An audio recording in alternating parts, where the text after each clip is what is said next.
Amados hermanos, les invito para que en nuestras Biblias, la Santa Palabra de Dios, busquemos en el Evangelio según San Juan, capítulo 12, donde ya hemos leído, el versículo número 13.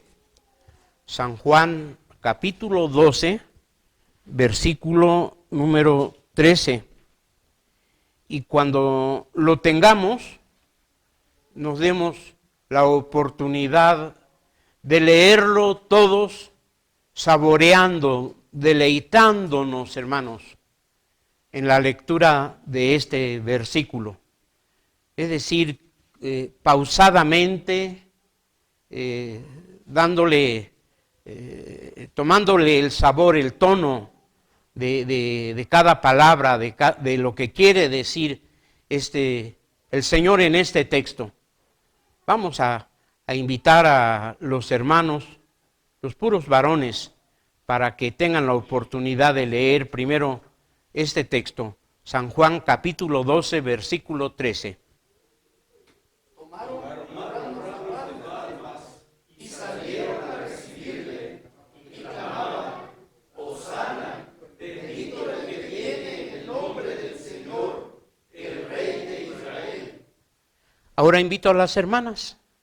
Es Juan 12, 13. Tomaron ramos de palmas y salieron a recibirle y clamaban: Hosana, bendito el que viene en el nombre del Señor, el Rey de Israel. San Juan 12, 13. Ahora todos juntos, hermanos. Tomaron ramas de palmas.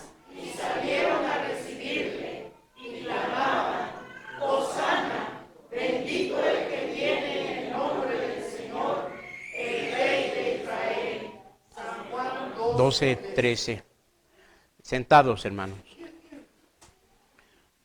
De todos los versículos que leímos en San Juan capítulo 12, desde el 1 hasta el 19, pude haber seleccionado, según mi voluntad, mi entender, varios textos. Había varios textos a escoger y créanlo que me llevó mucho tiempo, trabajo, empeño en decidir cuál de todos sería el mejor. Y determiné en el nombre de Dios, después de haber orado, que este versículo 13 sería el mejor por ser el más expresivo. Históricamente dice, tomaron, ¿cómo? Ramos de palmas y salieron a recibirle. Esta parte la podemos considerar como histórica. Luego dice, ¿qué más? Y clamaban.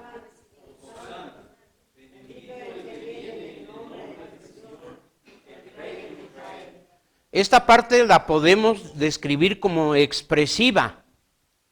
Y la última parte, el Rey de Israel, como descriptiva. Es decir, ¿de quién se trata? No estaban recibiendo a Augusto César, a Tiberio, el gobernador, el encargado del gobierno allá en Tiberiades. No estaban recibiendo a Herodes, estaban recibiendo ¿a quién? Al Rey de Israel, que se considera así, se llama así, como Rey de Reyes y Señor de Señores. El Señor me concedió la oportunidad de, pues no, si no de leer, sí de atender a la lectura, la escritura. A partir de este capítulo, en esta semana, todos los restantes de Juan y los paralelos de Mateo, Marcos y Lucas. Y hay un versículo que me llama la atención. Después de este es por su historia, su descripción y su la persona de quien se trata. Pero veamos Juan capítulo 13, el versículo 1. Juan 13, 1, que dice ¿qué? Juan 13, 1. Antes de la Sí. fiesta de la Pascua, Sí. sabiendo Jesús que su hora había venido para que pasase de este mundo al Padre, como había amado a los suyos que estaban en el mundo, amólos hasta el fin. Esa parte, qué hermosa, hermanos. Parece ser que esta declaración, como sabiendo que la hora de Jesús había llegado, ya estaba poniendo punto final a su marcha terrenal, sabiendo Jesús que su hora final había llegado, a los que habían estado con él los había amado y los amó hasta el fin. Parece que no hay otra descripción más dramática acerca del amor de Jesús por los suyos que este versículo. A los que había amado, los amó hasta el fin. Ahora, ¿a quiénes amó Jesús hasta el fin? A los que con él habían estado desde hacía 42 meses, desde hacía 3 años y medio, los que habían comido de los panes y peces que él había multiplicado, 1, 2, 3 veces, 5,000, 3,000 o más, muchas personas. ¿Y saben por qué les dio pan? ¿Por qué los alimentó? Porque los amaba. Porque dice la palabra de Dios, tuvo compasión de ellos. Aunque Jesús más adelante tiene que declarar, de cierto os digo que me siguen, no porque tengan interés, no porque me amen, no porque quieran estar conmigo, me siguen porque comisteis el pan de manera gratuita. Y les exhorta a buscar el pan que permanece para vida eterna y no el pan que perece sobre este suelo. Pero con todo esto, a estas personas Jesús no dejó de amarles. Los amó hasta el fin. Vinieron a él cojos, mancos, ciegos, paralíticos, endemoniados, poseídos, hombres atados a la maldad, al pecado. Y Jesús los liberó, los sanó, les dio salud. ¿Saben por qué? Porque los amaba. Muchos de ellos se apartaron. En cuanto recibieron el beneficio que procuraban hallar de él, se apartaron, se retiraron a sus aldeas, cada uno a su conveniencia. Alguna vez encontramos que le vinieron al encuentro 10 leprosos gritando, Jesús, hijo de David, ten misericordia de nosotros porque estamos leprosos. ¿Y Jesús qué les dijo? Apártense, no me vayan a contagiar. Váyanse lejos, no sea que ese virus o esa bacteria me afecte mi salud. No, Jesús los amaba. Y cuando hubieron cumplido el cometido de mostrarse al sacerdote, vino solo uno, por cierto extranjero. Hincando su rodilla le adoró, ofreciéndole gratitud. Y Jesús le dijo, bueno, ¿no eran 10? ¿Y los otros dónde están? No hubo quien regresara a agradecer, sino este solo y eso que es extranjero. ¿Por qué ¿Por qué Jesús no le dice, vete, no vale la pena? Eran 10, la mayoría. Sigue tú a la mayoría, como suele hacer la humanidad. ¿Por qué Jesús no lo rechazó? Porque lo siguió amando hasta el fin. Como amó también a los ingratos, a los que no agradecieron, hasta el fin.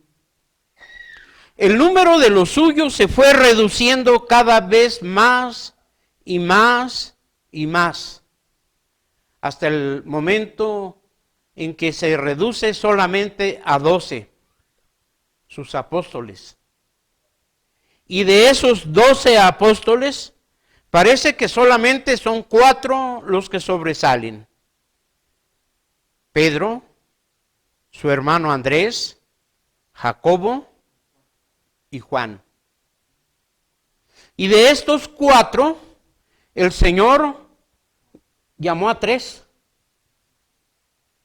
A Pedro, a Jacobo y a Juan, allá para llevarlos en algún rincón del Getsemaní, y les dice, oren porque, velad y orad, porque el diablo ha pedido vuestra alma para zarandearla.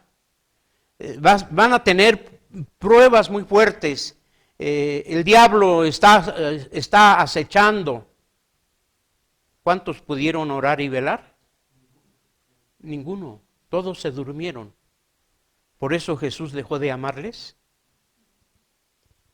Amados hermanos, con todo esto, lo que quiero decirles, o lo que el Señor quiere decirnos en este día, es que hoy el Señor, con todas nuestras penas, con todas nuestras fallas, con todas nuestras faltas, con todos nuestros pecados, el Señor nos sigue amando.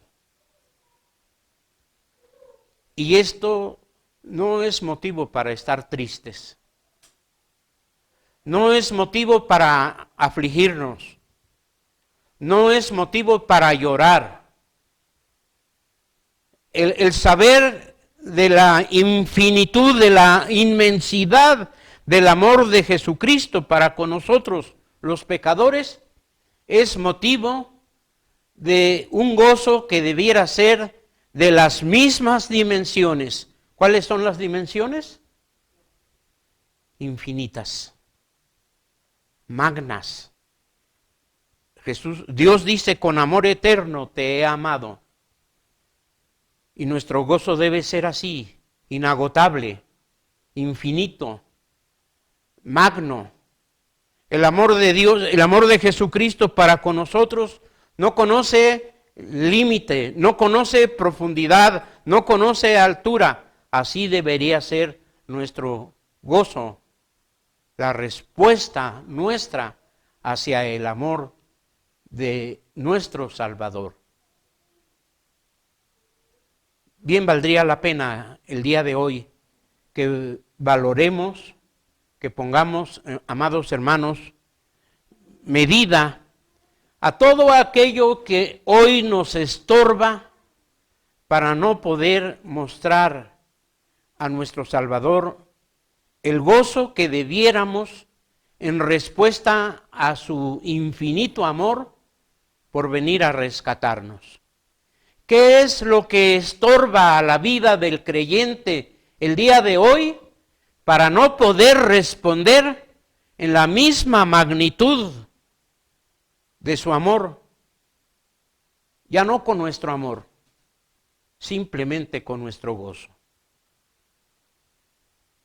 Estamos, como ya se ha dicho, se ha hecho alusión, celebrando una fiesta muy especial. Con esto damos inicio a lo que pudiéramos llamar la Pascua cristiana, la celebración de la Pascua cristiana, la entrada triunfal de Cristo Jesús a la ciudad santa de Jerusalén, llamada comúnmente Domingo de Ramos. Pero esta fiesta, según la palabra de nuestro Dios, no empezó en un domingo. No empezó el domingo de Ramos, el primer día de la semana. Dice en San Juan capítulo 12, los versículos 1 y 2. ¿Cuán grande fue esta fiesta? ¿Quién quiere leerlo, hermanos? Jesús, 6 días antes de la Pascua, vino a Betania, donde estaba Lázaro, que había sido muerto, al cual había resucitado de los muertos. Hicieron allí una cena. Marta servía, y Lázaro era uno de los que estaban sentados a la mesa juntamente con él. Sí. ¿Con cuánta anticipación empieza previa a la Pascua? ¿Cuántos días, hermano? 6 días antes.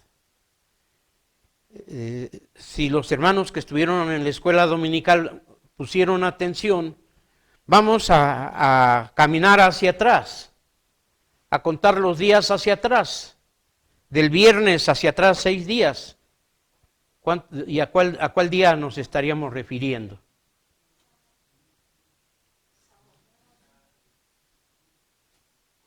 Seis días antes de la celebración de la Pascua. Pero la Pascua era no el viernes, sino la Pascua era el jueves, cuando se mataba el cordero pascual y se cenaba, ¿sí? 6 días antes de la Pascua. ¿Con cuánta anticipación? Muchas cosas que se celebraban hace algunas décadas, muchas prácticas de hace algunas décadas, perdieron su esplendor, perdieron su fulgor, perdieron su brillo, perdieron trascendencia, y han sido desplazadas por otras que bien para mucha gente no tuviera importancia. Por ejemplo, ustedes recordarán cómo se celebraba una boda común y corriente hace 25, 30, 50 años, hermanos. ¿Cuánto tiempo? ¿Cuántos recursos? ¿Cuántos elementos? ¿Cuántos participantes? ¿Con cuánto tiempo se preparaba una boda? Mínimo un año. La primera parte de la boda, ¿cuál era? Habría que pedir la mano. Y hoy en día, no, ya no. Eso ya no tiene importancia. En cuántos lugares hay, pues, ni siquiera la celebración de la boda, demasiado simple. 6 días de fiesta era demasiado. Y no solamente era que había gozo, había fiesta, había celebración. En estos versículos primeros que hemos leído, nos describe cómo Jesús llegó a Betania. La palabra Betania está formada por 2 vocablos hebreos. Bet, que quiere decir casa, y Tania, que es palma, la casa de las palmas. Y se encuentra hacia la parte oriental de la ciudad de Jerusalén, pasando del arroyo del Cedrón, el monte de Getsemaní, en la parte alta, sobre lo que sería el espinazo de esa ladera, está Betania hasta el día de hoy. Allí está Betania, un surco de casas, de viviendas, una aldea pintoresca, llena de palmas, que no cocoteros precisamente, sino palmas datileras. Allá no había cocoteros, se crecían palmas que producían dátiles. Y con anticipación Jesús llegó a Betania. no llegó a Jerusalén donde se celebraría la fiesta, llegó a Betania. Si nos preguntamos al caso, ¿por qué a Betania y no a Jerusalén? Porque en Jerusalén Jesús no tenía ni dónde recostar su cabeza. Porque en Jerusalén Jesús no tenía ni una piedra donde acostar su cuerpo, donde reposar. Y en Betania Jesús tenía una casa, si no muy elegante, porque no se nos describe de su elegancia y confort, sí agradable, de sus estimados amigos, sus más distinguidos amigos, en esa región de la Tierra Santa, en la tierra de Judá. Estos eran Lázaro, María y Marta. ¿Cómo permitir que el Salvador, el Rey de los judíos, el Rey de Reyes, el gran amigo de la casa, llegara a Betania y no prepararle una gran cena?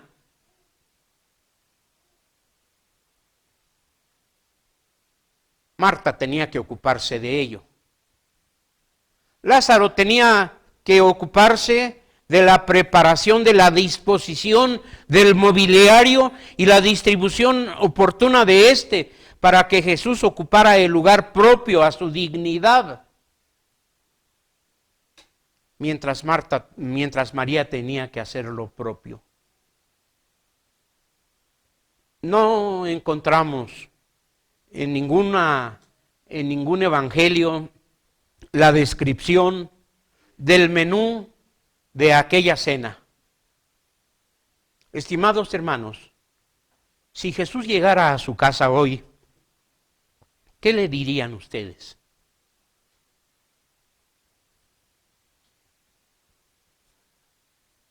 Espérate, Jesús, allá afuera mientras se barre la casa. O Señor, pásale, pero cierra tus ojos porque con esto de que estamos preparando la fiesta, el ir y venir de tanta gente, el atender de tantas visitas, el subir y bajar de tantas personas, han levantado polvo y ha entrado mucha tierra a la casa. Entonces, cierra tus ojos para que no veas lo sucio de la casa. ¿Ustedes qué le dirían al Señor, hermanos? ¿Saben? La gran verdad es que Jesús no va a ir a tu casa. Hoy Jesús no quiere entrar a tu casa. No tiene empeño en entrar a tu casa, porque tu casa no está en Betania. Jesús tiene empeño en entrar a tu corazón. Puede decirle, Señor, es que está sucio. Quiere entrar a tu corazón precisamente para limpiarlo, para lavarlo, para dejarlo digno de una habitación de Él, propia para Él. Así Jesús entró a la casa donde Marta servía y donde Lázaro ocupaba el lugar propio para atender a su maestro y Señor. ¿Por qué llegó a Betania, a la casa donde estaba Lázaro? Porque Lázaro había sido resucitado de entre los muertos. ¿Habrás recibido algún beneficio de tu Salvador, hermano? Si al caso has recibido algún beneficio de tu Salvador, considera que esto es razón suficiente como para invitar a Jesús a morar contigo, a estar contigo, a servirte como lo hizo Marta y a ser atento con Él como lo hizo Lázaro. Pero aquel recibimiento no termina aquí. Veamos los siguientes versículos, hermanos. ¿Y estos son cuáles? Los versículos 3 al 6. Juan 12, 3 al 6, hermanos. Entonces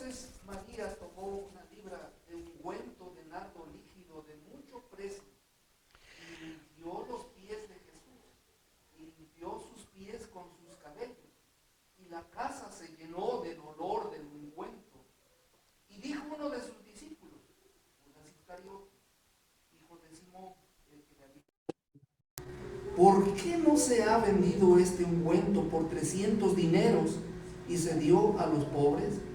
Mas dijo esto no por el cuidado que él tenía de los pobres, sino porque era ladrón y tenía la bolsa y traía lo que se echaba en ella. Si notamos, se trata en Betania de una familia compuesta de 3 personas: Lázaro, María y Marta. Casi siempre en ese orden. Aquí se nos presenta como Lázaro, Marta y María. ¿Cuál de los 3 es más importante, hermanos? ¿Cuál ha hecho la mejor labor? ¿María? ¿Estás seguro? En esta iglesia, ¿quién hace el trabajo más importante, hermanos?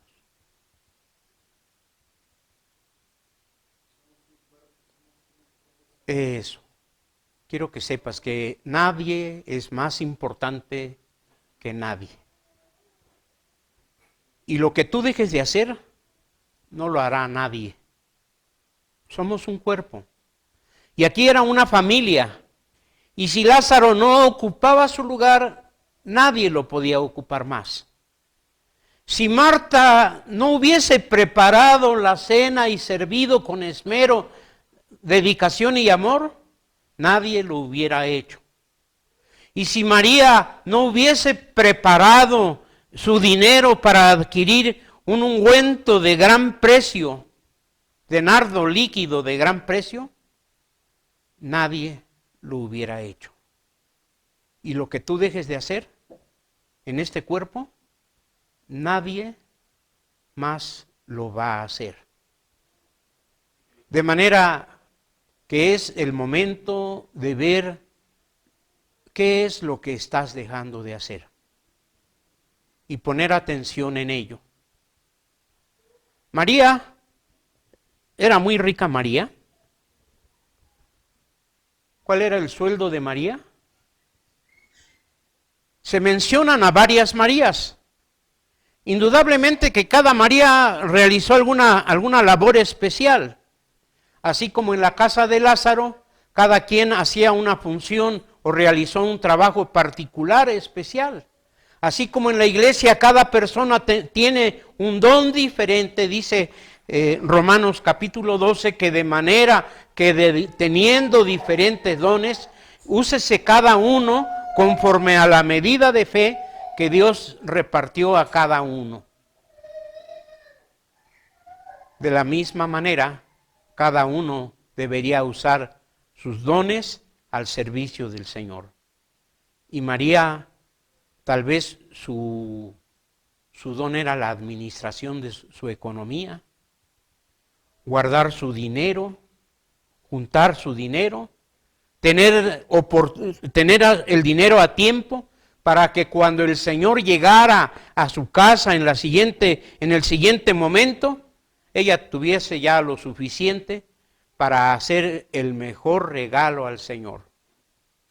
Y el mejor regalo fue comprar un ungüento de mucho precio para derramarlo de modo generoso, no sobre la cabeza, sino de modo generoso sobre los pies de su maestro. Es que hoy nosotros, con nuestra manera, con nuestra indumentaria, con nuestra forma de vestir, ni siquiera tenemos la remota idea de en qué condiciones se encontraban los pies de Jesús. Callosos, llenos de tierra, de polvo, cansados, ardorosos, abatidos por el camino. Venían viajando desde la parte del norte, de allá de por Samaria, hasta llegar a Betania. Y María, nada de esto impidió para que ella dejara de ungir a su maestro. Tomó su ungüento y de inmediato lo derramó sobre los pies de su maestro. Es que esta obra no podía ocultarse, hermanos. No se puede ocultar. El Señor Jesús dijo en San Mateo capítulo 5, una ciudad asentada sobre un monte no se puede esconder. Una lámpara encendida en lo alto no se puede esconder. Y la ofrenda de María no se podía esconder. Y lo que tú hagas con toda sinceridad, con entrega absoluta, con plena consagración, con plena conciencia a tu Salvador y Maestro, nunca se podrá ocultar. Fue una ofrenda que de inmediato inundó, trascendió por toda la casa. La sala, el comedor, la cocina, las habitaciones, toda la casa de Lázaro se inundó con el ungüento de nardo líquido de gran precio. No se podía ocultar. Dice nuestra versión, nuestra revisión dice que Judas, el hijo de Simón, se puso a protestar. ¿Por qué se ha desperdiciado tanto dinero? ¿Cuánto dice que valía cuando menos? 300, leemos así, dineros. En otra versión dice denarios. Su equivalente era a salarios mínimos. 300 salarios mínimos. No sé cuánto será ahorita 300 salarios mínimos. Ustedes que lo saben pueden hacer cuentas. Era mucho dinero. Y este dinero, en vez de desperdiciarlo, untándolo en los pies de Jesús y sobre los cabellos de María, porque dice que así como untaba el perfume, secaba los pies con su cabellera. Dice Judas, pudo haberse vendido por 300 dineros, 300 denarios, 300 salarios y repartirlo a los pobres. ¿Tal era el cuidado de Judas Iscariote por los pobres? ¿Sí? Dice que no era tanto su cuidado por los pobres. Su preocupación no eran los pobres. Su preocupación era el dinero. Porque era, dice la palabra de Dios aquí, era el que tenía la bolsa. ¿Qué más dice que tenía? La bolsa. ¿Qué más? Era ladrón. Porque metía la mano a la bolsa y sustraía de allí recursos para satisfacer sus gustos. Era ladrón, no tenía mayor cuidado.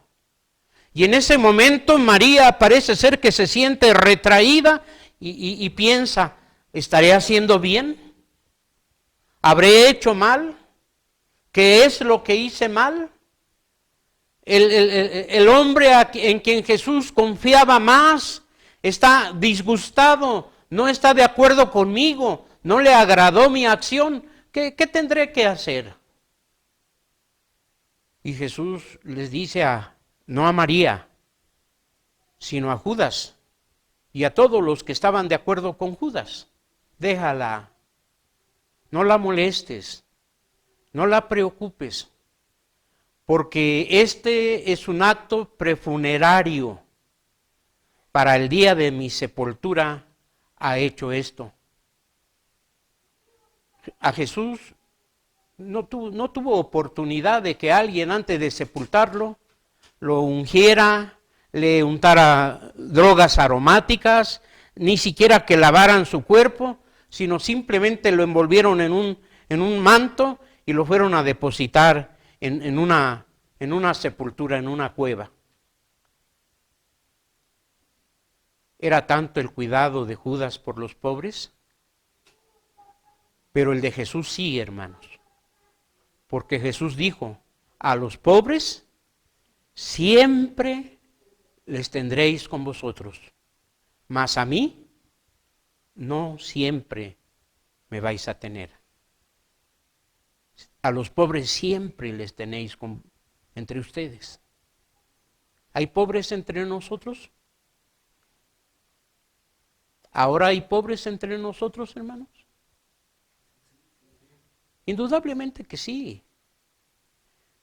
Tal vez aquí dentro del templo, tal vez entre los enlistados de la iglesia, tal vez entre nuestros vecinos, quizás entre nuestros familiares, tal vez entre nuestros compañeros de trabajo, pero estamos tan distraídos en otras cosas que no nos damos cuenta quiénes están tan pobres. Hay gente que está más pobre de lo que nos imaginamos, viviendo en la gran miseria del pecado, en la miseria espiritual, y nosotros que somos ricos no nos hemos dado cuenta de ello y no tenemos tiempo para compartir las riquezas inescrutables de la gracia de nuestro Dios. Y es que a los pobres siempre los tenemos, hermanos. Y al decir esto, nuestro Salvador quiere decir que nos ocupemos, cuando menos, por algún momento, de los pobres. Ya sea pobres físicamente o pobres espiritualmente. Es necesario que nos ocupemos de los tales. Vayamos en el mismo orden leyendo la palabra de nuestro Dios, ahora del versículo número, ¿qué es? 7. 7 y 8, hermanos. Entonces Jesús dijo, déjala, para el día de mi sepultura ha guardado esto, porque a los pobres siempre los tenéis con vosotros, mas a mí no siempre los tenéis. Creo que ese ya lo hemos comentado, hermano. Del 9 al 11. Entonces mucha gente de los judíos entendió que él estaba allí, y vinieron no solamente por causa de Jesús, mas también por ver a Lázaro, al cual había resucitado de los muertos. Consultaron asimismo los príncipes de los sacerdotes de matar también a Lázaro, porque muchos de los judíos iban y creían en Jesús por causa de él. En estos versículos, hermanos, podríamos repartir y sacar 3 rebanadas grandes, titulándolo Las visitas en la casa de Lázaro. Y hay 3 tipos de visitas. Las visitas que encabezaba Jesús, ¿quiénes eran? Jesús, Pedro, Andrés, Jacobo, Juan, Felipe, Bartolomé, Mateo el publicano y aún Judas Iscariote, el que también le entregó. Esas eran unas visitas. No podían ir a otro lugar porque el mejor amigo que se encontraba en Betania era Lázaro, el mejor amigo de Jesús y de los suyos. Jesús nunca llegó solo, pero ni Lázaro, ni Marta, ni María dijeron a Jesús, mira Jesús, las puertas están abiertas para ti y pásales, pero Pedro y Felipe y Bartolomé y Mateo, etcétera, que se queden afuera porque aquí adentro no caben. Había lugar para Jesús y para los suyos. La siguiente rebanada que vamos a encontrar entre las visitas de Jesús, el siguiente grupo, es de aquellos que habían venido a la casa de Lázaro, ¿a qué? ¿A comer? A ver. A ver. ¿Cómo le llamaríamos a este tipo de visitas?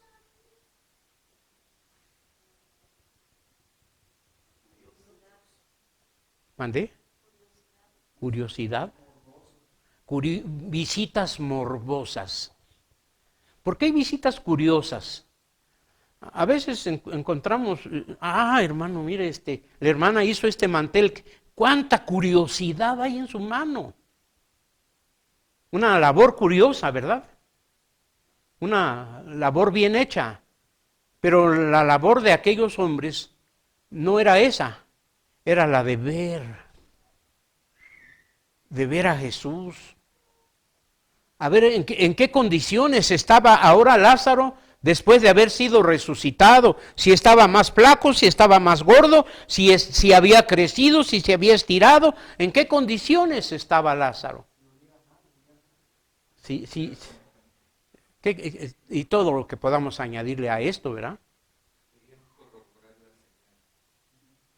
Tal vez por corroborar la señal, pero ya esta señal estaba dada, se había dicho, se había anunciado. Y la otra era ver a Jesús. A ver si Jesús seguía consistente en su autoridad, o su autoridad había menguado o había crecido de acuerdo a lo que se decía acerca de la resurrección de Lázaro. Y hay un tercer grupo de visitas. ¿Cuáles eran? Los que venían por ver a Jesús y creer en Él. Porque creían en Jesús. Pero cuidado, usted puede agruparse en cuál de estos tres grupos: en los que venían con Jesús, en los que habían ido por ociosidad, o en los que habían ido por conocer y creer a Jesús. ¿En cuál de los tres grupos prefiere enlistarse? Puede ser que alguien me diga, es que yo quería formar parte de ese tercer grupo. ¿Cuál es el tercer grupo? Los que creían en Jesús. Pero tenga cuidado, porque esos que creían en Jesús no se atrevieron a confesar que creían en Jesús. ¿Por qué? Porque tenían miedo. ¿Usted ya está confesando que Jesús es su Salvador? ¿O todavía tiene miedo? ¿Está confesándolo delante de sus compañeros de trabajo, en su escuela, en su vecindario, con sus familiares, o le da miedo hacerlo? No sabe cómo empezar, cómo decirlo, cómo declararlo. Y así en este grupo no habrá sido escaso, sino nutrido. Se fue incrementando con el paso del tiempo, de tal manera que hasta el día de hoy muchos hombres y mujeres creen en Jesús. Sí creen que Jesús es Dios. Sí creen que Jesús es Salvador. Sí creen que Jesús es Rey. Pero se niegan, evitan confesarlo. ¿Por qué? Porque tienen miedo. Hermanos, y hoy en día ya pasaron los tiempos aquellos cuando por llamarse cristiano o protestante nos exponíamos a recibir pedradas, amenazas, tentativas de muerte, tentativas de ser encarcelados. Ahora ya no. Ahora vivimos tiempos de indiferencia, a donde a la gente le da lo mismo que vayas al templo o dejes de ir, que lleves tu Biblia o la dejes de llevar, que hables del Evangelio o lo dejes de hacer, que prediques de la redención obrada por Cristo en la cruz del Calvario, o te unas a los que se divierten con todo el sacrificio que Cristo realizó en la consumación de nuestra redención.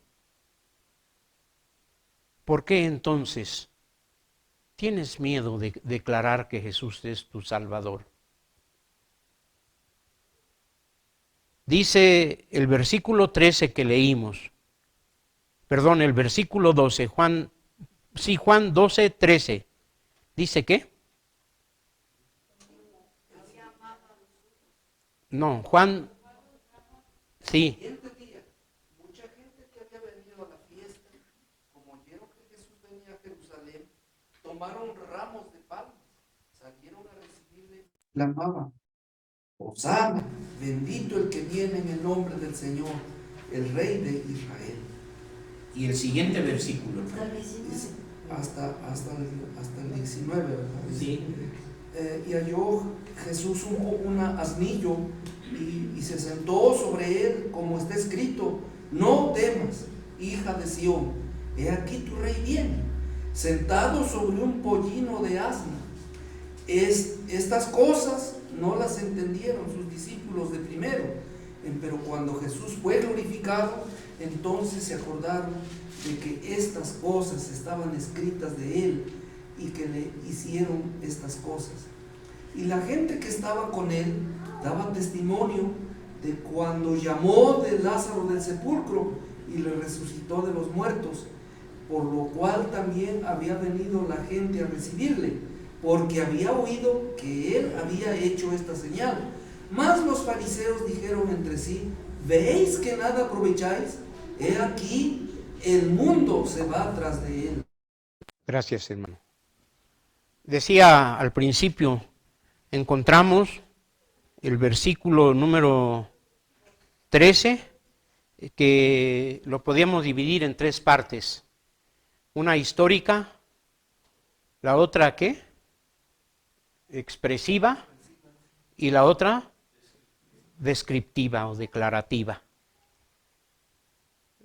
Y en la parte histórica o narrativa, ¿estamos hablando de cuántos días antes de la Pascua? No.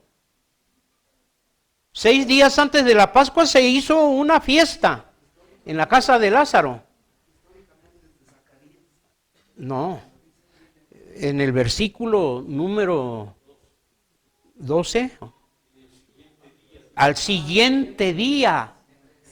Empezamos con el versículo número 1 que decía 6 días antes, y ahora son un día menos. Me acordé de una anécdota, un día menos. Estuve, como les avisé la última vez que estuve aquí, estuve de visita allá en la casa de mi suegro, y hay un vecino que le decía todos los días: vecino, buenos días, y me decía menos días. Así me contestaba, menos días. Y por eso se me hace fácil a mí entender esto, menos días. Un día menos. Un día menos. Jesús decidió emprender su camino de Betania a Jerusalén.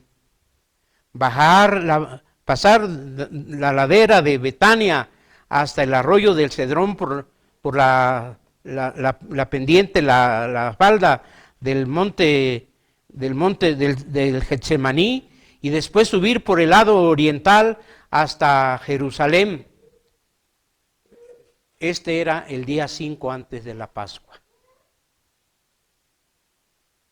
Pero antes de llegar al Cedrón, antes de salir de Betania, la gente cortó, ¿qué? Ramos de palmas. ¿Será por eso la confusión de que no se sabe si es Domingo de Ramos o Domingo de Palmas? ¿Domingo de qué? ¿De Ramos o de Palmas? Porque para nosotros una cosa es Ramos y otra es Palmas. Un ramo de flores, por ejemplo, un ramo de hojas, un ramo de follaje. Y allá palmas, porque no hay árboles. En Betania no hay árboles, solamente hay palmas de dátiles. Y bajaban de las datileras, bajaban palmas que a manera de ramos a nuestra usanza, las agitaban para que pasara Jesús. Y en forma exclamativa decían: Hosana al Hijo de David, bendito el Rey que viene en el nombre del Señor. Y aquí en el pasaje que nos describe San Juan, dice que Jesús llegó ya rumbo al Cedrón y encontró a un asnillo, a un pollino, hijo de animal de asna, para que se cumpliese lo que fue dicho por el profeta Zacarías, capítulo 9, versículo 9 que se leyó al principio. Palabras que textualmente traduce o transcribe el escritor sagrado San Juan. Y que tanto en Zacarías, si alguien prefiere leerlo en Zacarías y otro en Juan, podemos leer cotejando los dos versículos, hermanos, y ver la similitud para el cumplimiento fiel de la profecía. Yo leo Zacarías 9:9. Sí. Dice, alégrate mucho, hija de Sión, da voces de júbilo, hija de Jerusalén. He aquí, tu rey vendrá a ti, justo y salvador, humilde y cabalgando sobre un asno, así sobre un pollino, hijo de asna. Sí. Juan 12:14 al 15. Sí. Y halló Jesús un asnillo y se sentó sobre él, como está escrito: no temas, hija de Sión, he aquí tu rey viene sentado sobre un pollino de asna. Sí. Alégrate mucho, mucho, hija de Sión.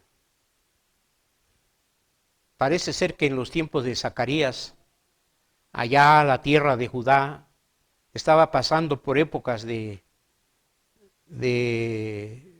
penuria. No la misma penuria que vivieron los hijos de Jacob en los tiempos de las vacas flacas allá en Egipto, pero sí de cautiverio, de esclavitud, de una población maltrecha, padeciendo las calamidades a consecuencia de su pecado. Y Juan toma de esa traducción que se llama la Septuaginta, del hebreo al griego, la expresión no temas, no tengas miedo. Tu sufrimiento no es para siempre. No temas, hija de Sión. Y le declara, alégrate, ¿cuánto? Mucho. Alégrate mucho. Amados hermanos, ¿qué es lo que nos hace entristecer en la actualidad? Las enfermedades, la pobreza,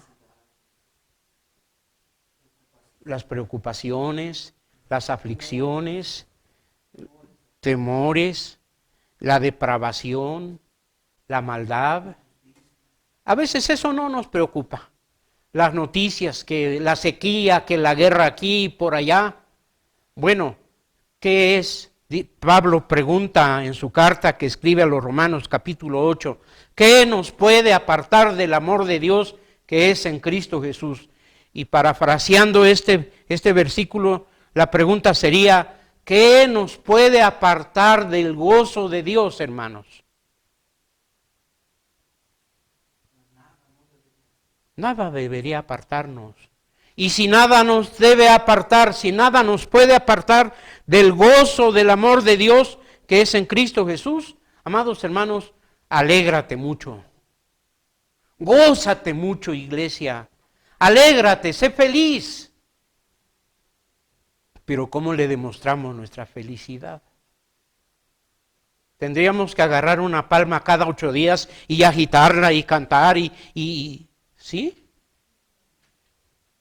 No, pero sí estar aquí puntual, hermano, mínimo, estar puntual, cantando pero alegres, cantando pero feliz, gozándonos en el Señor, en su palabra, en la oración, en la meditación, en la comunión con Dios. Alégrate mucho, hija de Sión. ¿Cuál es la razón? He aquí, ¿el rey de quién? ¿El rey de quién, hermanos? El rey tuyo. Y esto es lo importante, el rey tuyo, no el rey de Rusia, no el más alto mandatario de Estados Unidos, no la más alta dignidad de los Estados Unidos mexicanos, no el más alto dignatario de la iglesia romana, no, sino el rey tuyo. Si somos muchos o si somos pocos, tenemos un rey un rey que no se corrompe, un rey cuyo reino es para siempre, un reino que permanece, un reino que perdura, un reino que en medio de la tragedia prevalece y sale triunfante. Y lo más importante, ha prometido venir por su iglesia. En los siguientes capítulos, en el capítulo 14 vamos a encontrar, parece que al leerlo, veo la cara de Pedro, de Andrés su hermano, de Felipe, de Jacobo, de Juan, de Bartolomé, de Mateo el publicano, un tanto cabizbajos, un tanto apesadumbrados, ya sin ganas de sonreír. Y según San Juan 14:1, ¿saben lo que les dice el Señor? No se turbe vuestro corazón. Que hay guerra, no se turbe vuestro corazón. Que hay pandemia, no se turbe vuestro corazón. Que hay virus, no se turbe vuestro corazón. Que hay sequía, no se turbe vuestro corazón. ¿Creéis en Dios? Creed también en mí. En la casa de mi Padre muchas moradas hay. Y si no fuera así, o de otra manera les hubiera dicho, voy pues a preparar lugar para vosotros, para que donde yo esté, vosotros también estéis. ¿Sí? Amados hermanos, he aquí viene tu rey. Gózate mucho, iglesia. Alégrate mucho, porque tu rey viene a ti. Y hoy, amados hermanos, es día de gozo. No solo por ser Domingo de Ramos o Domingo de Palmas, sino solo por ser domingo, el día del Señor. Que nuestro gozo sea perdurable, que nuestro gozo sea inquebrantable, que nuestro gozo se pueda manifestar de todas las maneras posibles, de tal manera que sea agradable ante los ojos de nuestro Rey y Señor. Que Él nos bendiga, que Él nos sostenga, que Él nos guarde y que Él nos dirija, hermanos.